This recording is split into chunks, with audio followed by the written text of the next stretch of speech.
Beneran nih mas nawarin aku? Iya, kalau mau belajar. Dia bilang gini, aku ini satpam nih mas. Satpam. Terus gimana aku caranya bisa jadi salesman?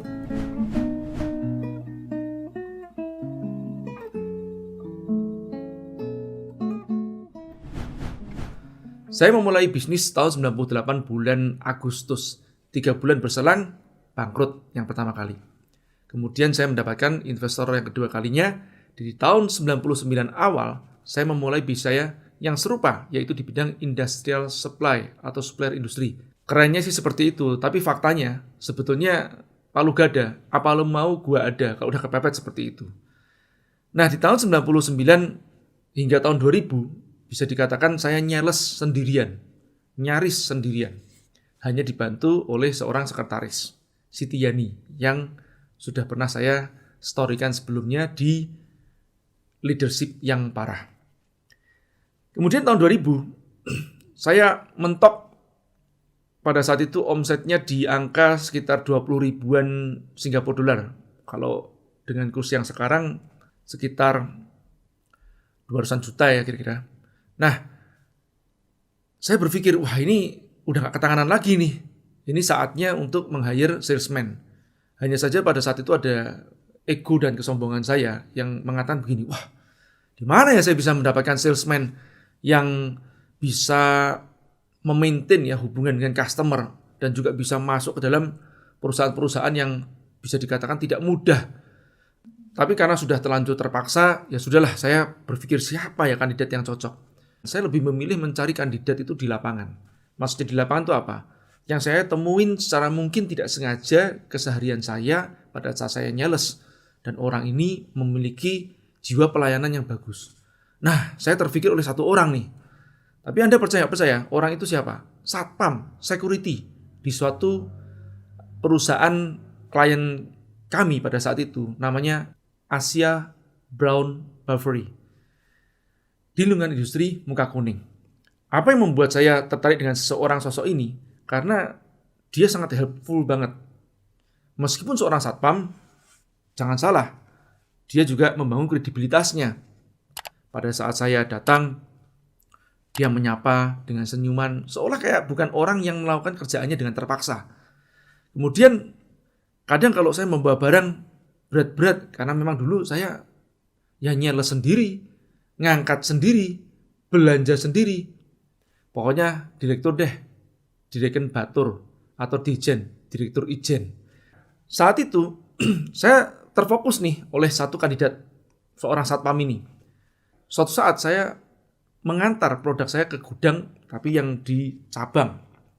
Dan kemudian kebetulan dia yang sedang jaga di situ. Terus saya langsung nyeletuk nih ke dia, namanya Dwi Fung Wirajaya Saputra. Saya panggil dia Mas Ipung. Mas, mau jadi pengusaha gak? Saya bilang begitu. Terus dia bilang, gimana mas? Mau jadi pengusaha gak? Terus dia langsung, siapa mas yang gak mau jadi pengusaha? Ya sudah, aku punya lowongan jadi salesman. Mungkin ini bisa jadi jembatannya. Gaji 1,5 juta per bulan. Mau gak ambil? Beneran nih mas nawarin aku?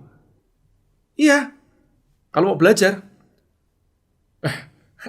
Dia bilang gini, aku ini satpam nih mas. Satpam. Terus gimana aku caranya bisa jadi salesman? Ya gampang aja, keluar, ngikut aku nyales, nanti belajar sambil jalan. Caddying, saya bilang begitu. Caddy itu kan istilah untuk seseorang yang tukang bawa tas golf ya dengan stick golfnya. Nah, orang-orang caddy ini biasanya karena setiap hari ngeliatin si golf itu, dia juga jago. Maka tidak heran jika Tiger Woods itu adalah anak seorang caddy. Tiger Woods dibesarkan di lingkungan golf karena bapaknya adalah seorang caddy golf. Oke, lanjut ya. Terus kemudian, setelah saya tawarin dia menjadi salesman, dia bilang gini, ini mas serius? Serius lah, emang aku kayak bercanda? Saya bilang begitu. Mas, gini aja mas, gimana kalau aku magang pas jam off-ku?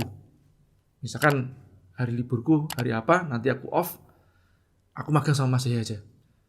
Oh, aku gak mau setengah-setengah. Mau keluar, aku kasih waktu 3 hari. Waduh, dia langsung, oh, siap mas. 2 hari kemudian, saya telepon dia. Gimana? Wah mas, saya gak bisa tidur mas. Kenapa? Banyak nyamuk? Enggak mas, mikirin terus itu, perkataan Mas Jaya itu. Oke gini mas, saya mau mas. Tapinya nih, boleh gak nunggu sampai habis lebaran? Terus saya bilang begini, nunggu THR ya. Waktu itu lebaran mungkin sekitar berjarak 4 sampai 5 bulan kemudian ya. Terus kemudian dia bilang, enggak, mau tak kasih waktu 1 bulan dari sekarang sudah resign. Jadi ajukan hari ini kalau iya, 1 bulan kemudian udah bergabung sama aku. Nah, terjadilah akhirnya dia setuju dan bergabung sama saya 1 bulan kemudian.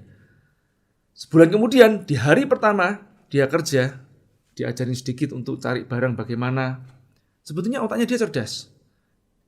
Dan sebagai gambaran, Anda tahu nggak, dia itu sebetulnya adalah calon perwira ABRI, Angkatan Darat.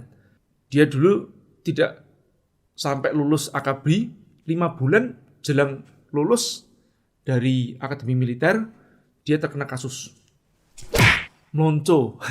peloncoan atau hukuman kepada adik-adik didiknya dia, dan ada 1 yang meninggal. Tapi tentu aja bukan dia yang terlibat.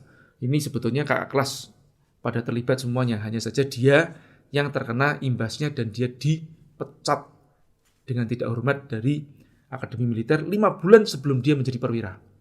Bisa dibayangkan ya, calon letnan 2 terus kemudian dipecat, stresnya seperti apa. Dan itulah yang membuat akhirnya dia hijrah dari Jawa pergi ke Batam dan menjadi seorang security.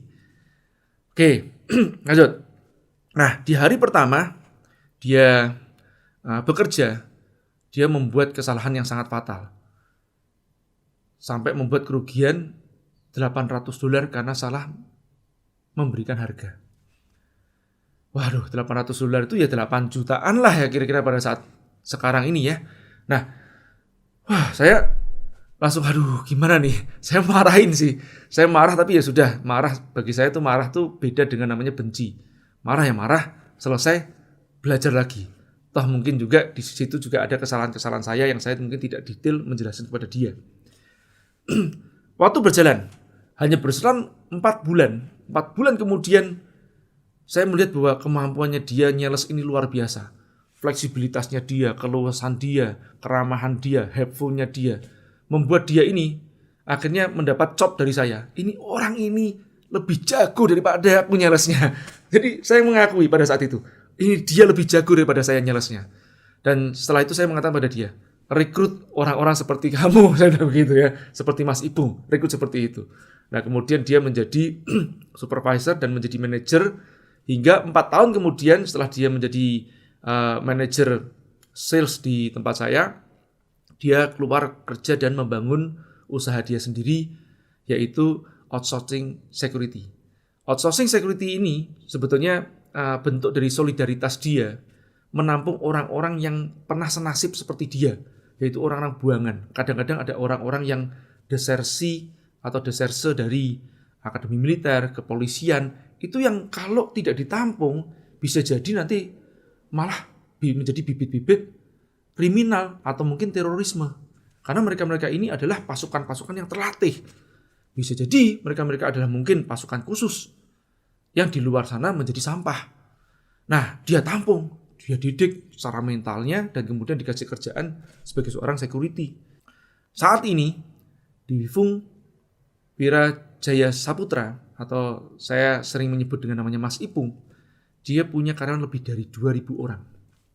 2.000 orang security, jadi Anda bisa menghitung sendiri, jelas omsetnya miliaran per bulan.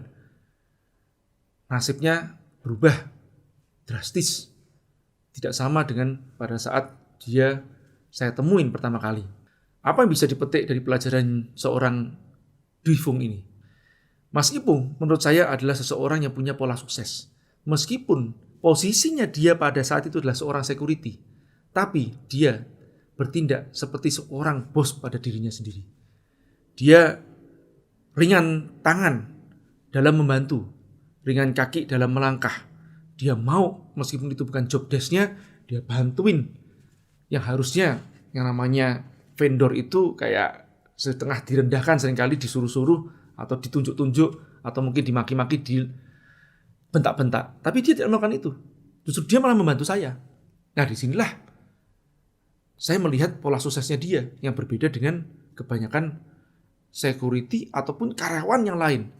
Jadi, bukan masalah Anda sekarang ada di mana, tapi bagaimana Anda itu bertindak. Apakah tindakan-tindakan Anda ini adalah pola sukses atau tindakan Anda pola gagal?